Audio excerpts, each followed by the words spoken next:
किसी की नजर मुझ पर पड़े ना पड़े, प्रभु की नजर का हुआ है असर। ओम शांति। आज प्यारे बाप दादा के अनमोल मधुर महावाक्य हैं 28 नवंबर 2025। आज की मुरली के सार में प्यारे बाबा ने घर की स्मृति दिलाते कहा कि यह भूल भुलैया का खेल है। एक बाप को याद करो, निश्चय बुद्धि बनो, तो इस खेल में फंसेंगे नहीं। बाबा कहे मनुष्य जैसे इसमें फंस गए हैं, पता नहीं है कि हम अपने घर अथवा अपनी राजधानी में कैसे जाएंगे। अब बाबा ने समझाया है, घर का रास्ता बताया है और साथ में कहा कि आत्मा ड्रामा में पार्ट बजाते बजाते एकदम टायर्ड हो गई है, थक गई है, दुखी बन गए हैं। सीढ़ी उतरते उतरते सतो प्रधान से तमो प्रधान बन गए हैं। अब बाप फिर से सतो प्रधान बनाते हैं और कहा कि माया के प्रभाव से बचने के लिए विचार सागर मंथन करना है। गायन भी है ना, मन के जीते जीत, मन के हारे हार। बाबा कहते हैं वास्तव में कहना चाहिए माया पर जीत, क्योंकि मन को तो जीता नहीं जाता, मन को परिवर्तन किया जाता है। बाबा कहे मनुष्य कहते हैं मन में शांति कैसे हो, तो बाबा ने विधि बताते कहा कि बाप कहते हैं स्वधर्म में टिको, अपने को आत्मा समझो। आत्मा का स्वधर्म शांति है, बाकी शांति कहाँ ढूंढने से नहीं मिलेंगी, स्वधर्म में टिक जाओ। इस पर रानी का भी दृष्टांत देते हैं हार का। हार गले में था और ढूंढ बाहर रही थी। ऐसे बाबा कहे शांति तो आत्मा का स्वधर्म है। जब अपने को पहचान अपने स्वधर्म में टिकेंगे तब शांति मिलेंगी। और लास्ट में विशेष अनुभूति के साथ कयामत के समय कर्तव्य की स्मृति दिलाई कि बाप तुम बच्चों को कितना प्यार से नैनों पर बिठाकर घर ले जाते हैं, गले का हार बनाई सबको अपने साथ ले जाते हैं। पुकारते भी सब हैं, जो काम चिता पर बैठ काले हो गए हैं उनको ज्ञान चिता पर बिठाई, हिसाब किताब चुकतू कराई, वापस अपने साथ ले जाते हैं। बाबा कहे अब तुम्हारा काम है पढ़ने से, और कोई बातों में क्यों जाना चाहिए। कैसे मरेंगे, क्या होगा, इन बातों में हम क्यों जाए। यह तो कयामत का समय है। बस अब तो यह स्मृति रहे कि अब सब हिसाब किताब चुकतू कर वापस घर जाना है। सुनते हैं प्यारे बाप दादा के अनमोल मधुर महावाक्य। आज बाबा कहे मीठे बच्चे, यह भूल भुलैया का खेल है। तुम घड़ी घड़ी बाप को भूल जाते हो। निश्चय बुद्धि बनो तो इस खेल में फंसेंगे नहीं। आज मुरली से प्रश्न है, कयामत के समय को देखते हुए तुम बच्चों का कर्तव्य क्या है। उत्तर में बाबा कहे तुम्हारा कर्तव्य है अपनी पढ़ाई में अच्छी रीति लग जाना और बातों में नहीं जाना है। बाप तुम्हें नैनों पर बिठाकर गले का हार बनाकर साथ ले जाएंगे। बाकी तो सबको अपना अपना हिसाब किताब चुकतू करके जाना ही है। बाप आए हैं सबको अपने साथ ले जाने। आज मुरली में गीत बजा, दूर देश का रहने वाला आया देश पर आए। ओम शांति। रूहानी बाप रूहानी बच्चों को बैठ समझाते हैं, भारत खास और दुनिया आम सब विश्व में शांति चाहते हैं। अब यह तो समझाना चाहिए, जरूर विश्व का मालिक ही विश्व में शांति स्थापन करते हैं। गॉड फादर को ही पुकारना चाहिए कि आकर विश्व में शांति फैलाओ। किसको पुकारे वह भी विचारों को पता नहीं है।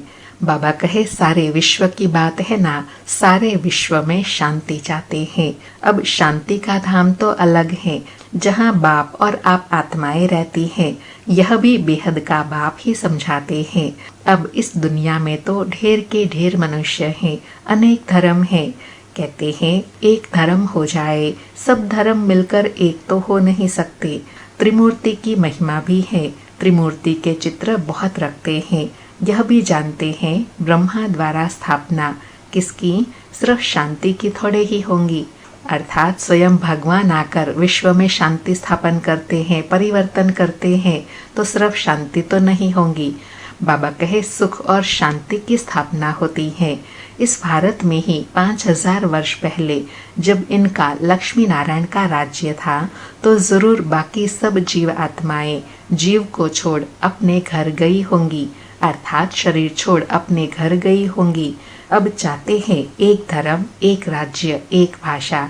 अब तुम बच्चे जानते हो बाप शांति, सुख, संपत्ति की स्थापना कर रहे हैं।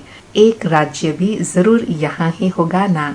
एक राज्य की स्थापना हो रही है, यह कोई नई बात नहीं। अनेक बार एक राज्य स्थापन हुआ है, फिर अनेक धर्मों की वृद्धि होते होते जाड़ बड़ा होता जाता है। फिर बाप को आना पड़ता है। आत्मा ही सुनती है, पढ़ती है, आत्मा में ही संस्कार है। हम आत्मा भिन्न भिन्न शरीर धारण करती है। बच्चों को इस निश्चय बुद्धि होने में बड़ी मेहनत लगती है। कहते हैं बाबा घड़ी घड़ी भूल जाते हैं। बाप समझाते हैं यह खेल भूल भुलैया का है, इसमें तुम जैसे फंस गए हो। पता नहीं है हम अपने घर अथवा राजधानी में कैसे जाएंगे। अब बाप ने समझाया है, आगे कुछ नहीं जानते थे। आत्मा कितनी पत्थर बुद्धि बन जाती है। पत्थर बुद्धि और पारस बुद्धि का भारत में ही गायन है। पत्थर बुद्धि राजाए और पारस बुद्धि राजाए यहाँ ही है। अर्थात बाबा कहे सारे गायन इस सृष्टि के ही हैं। पारसनाथ का मंदिर भी है।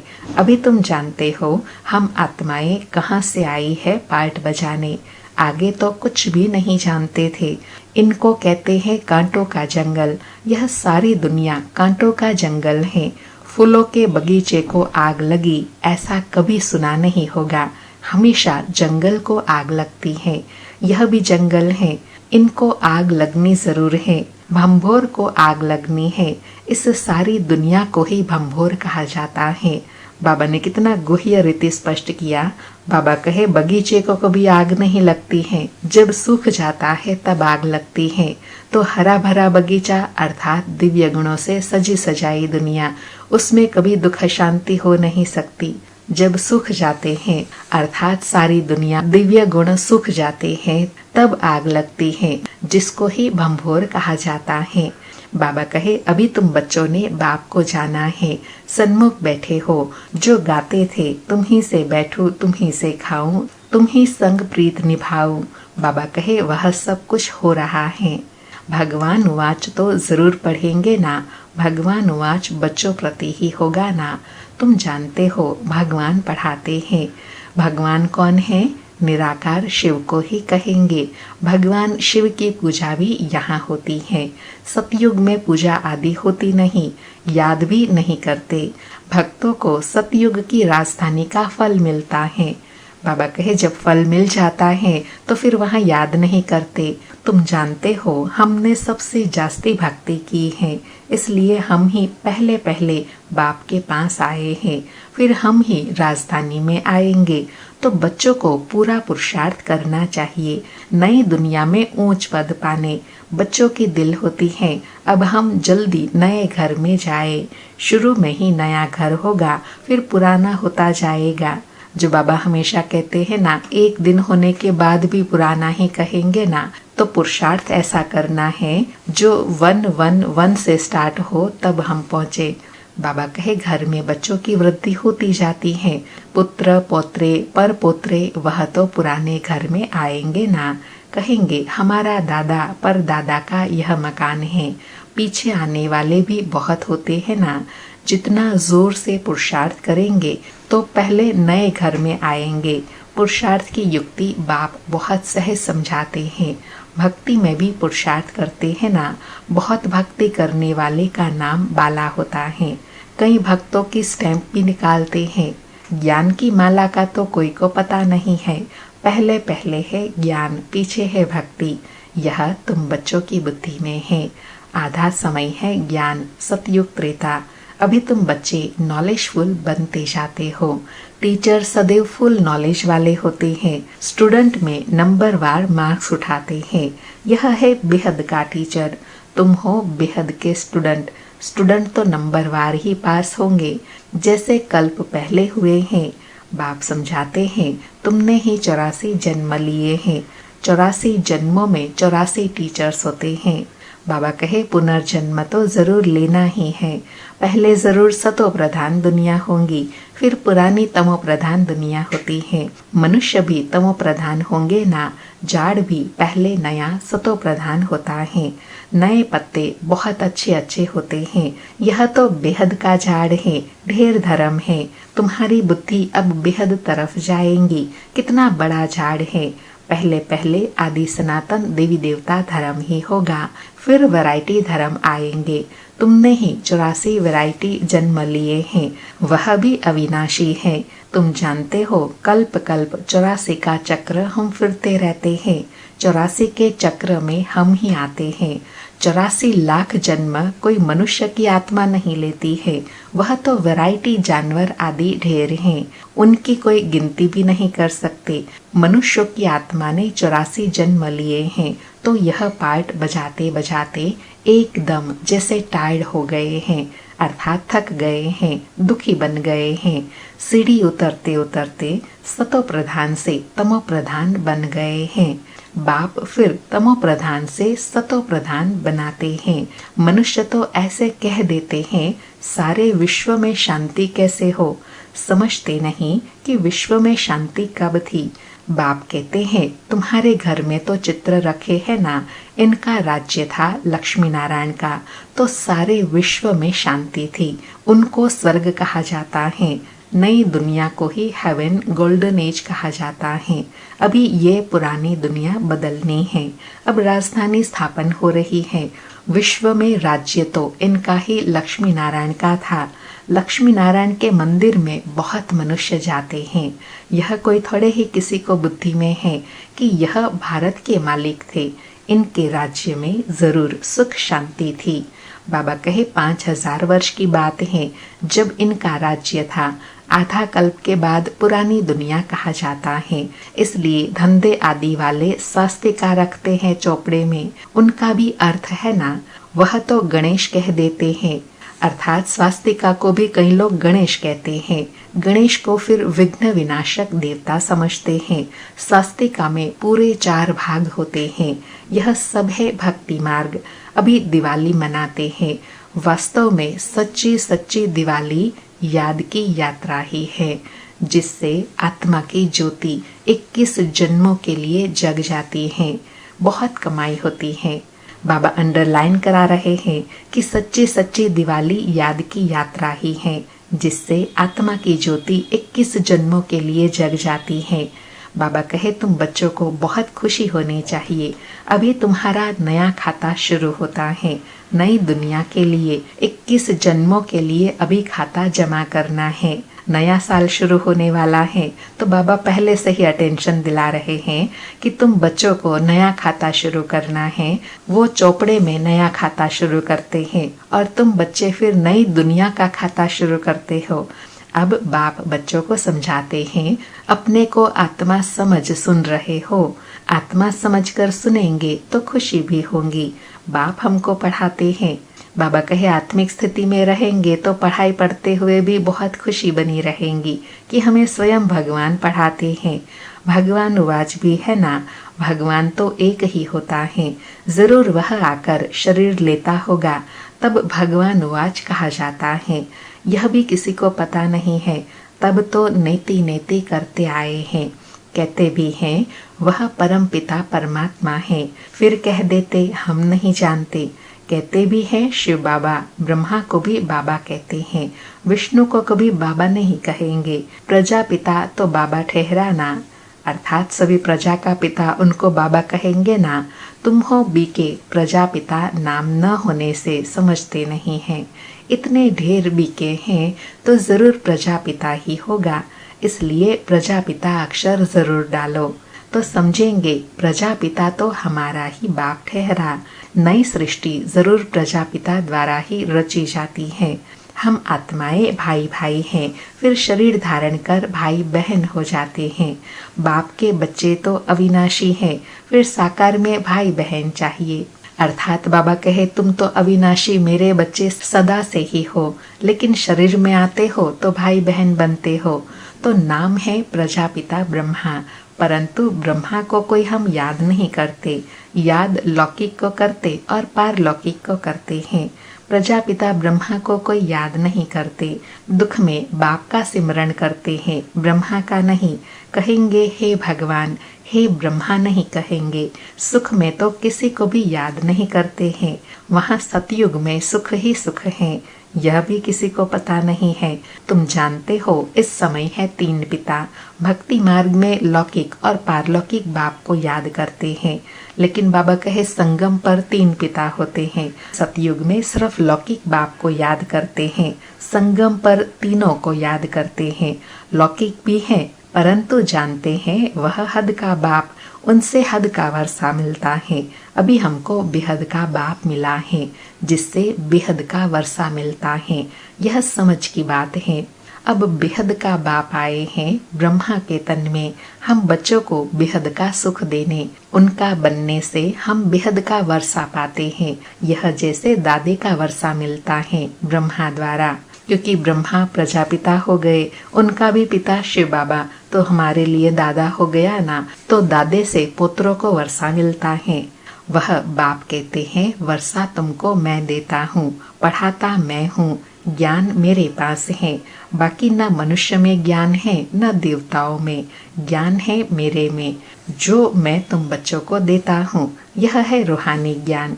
तुम जानते हो रूहानी बाप द्वारा हमको यह पद मिलता है। ऐसे ऐसे विचार सागर मंथन करना चाहिए। गायन भी है, मन के जीते जीत, मन के हारे हार। वास्तव में कहना चाहिए माया पर जीत, क्योंकि मन को तो जीता नहीं जाता। मनुष्य कहते हैं मन की शांति कैसे हो। बाप कहते हैं आत्मा कैसे कहेंगी कि मन की शांति चाहिए। आत्मा तो है ही शांति धाम में रहने वाली। आत्मा जब शरीर में आती है तब कार्य करने लग पड़ती है। बाप कहते हैं तुम अब स्वधर्म में टिको, अपने को आत्मा समझो, बाकी शांति कहाँ से ढूंढेंगे।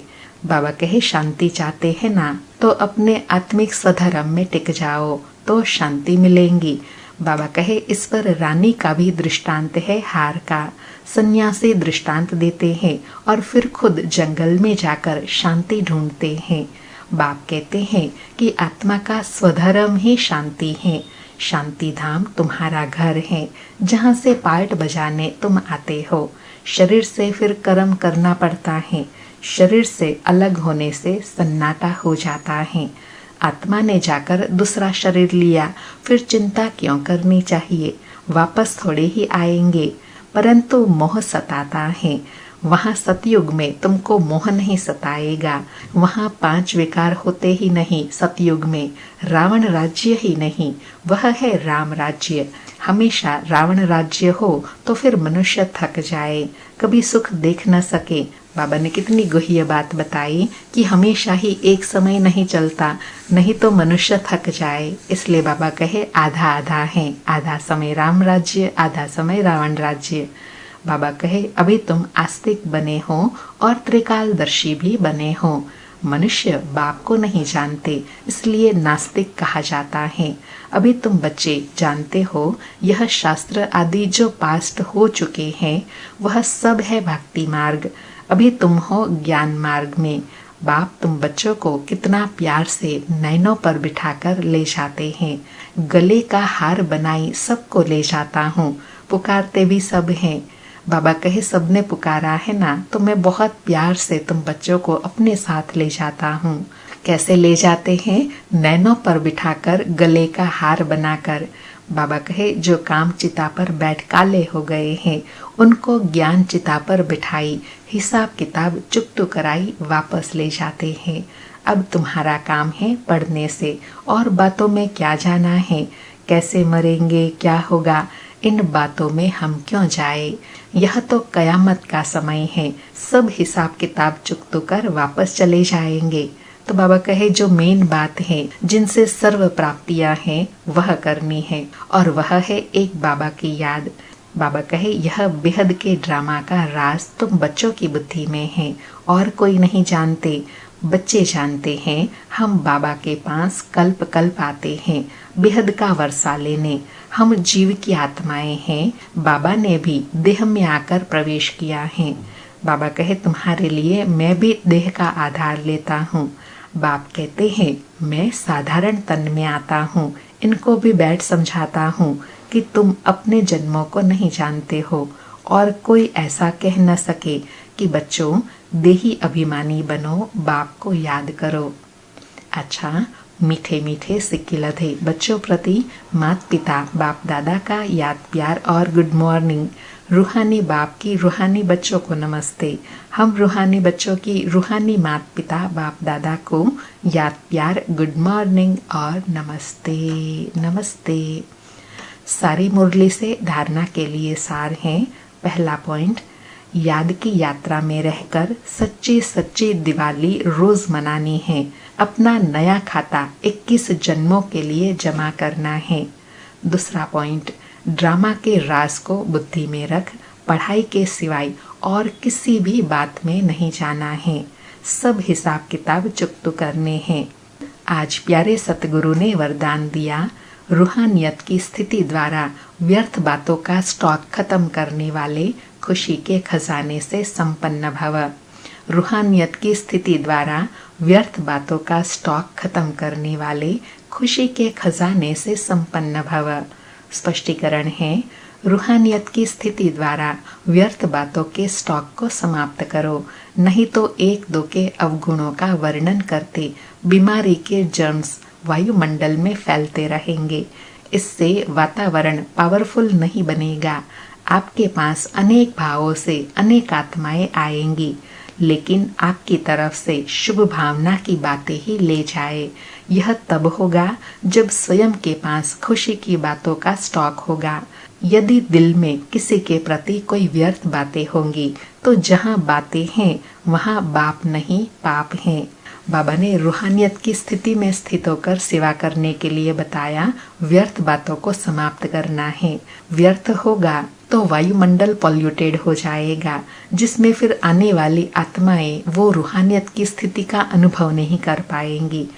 आज का स्लोगन है, स्मृति का स्विच ऑन हो तो मूड ऑफ हो नहीं सकती। स्मृति का स्विच ऑन हो तो मूड ऑफ हो नहीं सकती। आज के अव्यक्त इशारे हैं, अशरीरी व विदेही स्थिति का अभ्यास बढ़ाओ।